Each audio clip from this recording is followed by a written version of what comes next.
Hello everyone, this is Gupta-Sunderji here, back with another merge management moment. Today is number 3 in our new series focusing on productivity tools for leaders.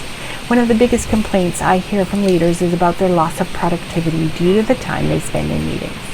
Most leaders attend more than 60 meetings a month. Now research shows that over 90% of meeting goers admit to daydreaming, over 70% of them do other work during their meetings, and almost 40% say they actually dozed off occasionally during a meeting. Clearly, loss of productivity due to meetings is happening every single day. So, for the next 4 video blog posts, I'm going to focus on specific ideas to stop the loss of productivity that is occurring for you due to these meetings. Today's tip: always issue a 4-column agenda, distributed at least 48 hours in advance of your meeting. The most common reason we don't issue agendas is because it seems like a lot of hard work. But it doesn't have to be. One of the best, easiest, and most effective ways to develop an agenda is to use a table format using 4 columns. Take a sheet of blank paper and draw 3 vertical lines to create 4 columns. Then title the columns as follows. Number 1, the agenda item, whatever it is that needs to get done. Number 2, the name of the person responsible for or facilitating that agenda item. Number 3, the required outcome for that specific agenda item.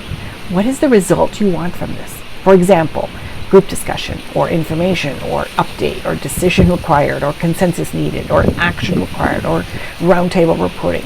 What result do you want? And number 4, the allotted time for this agenda item. Now, here's a tip. Once you have all the allotted times in place for each agenda item, total them.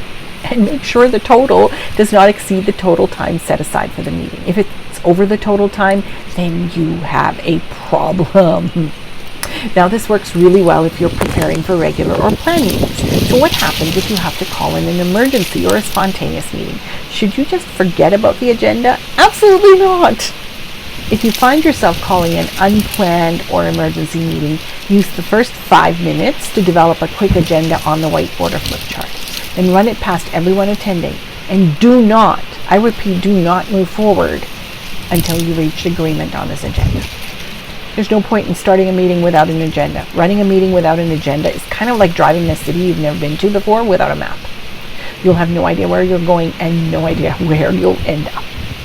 In our next video blog, I'll give you another tip on how to stop the loss of productivity that occurs from inefficient meetings.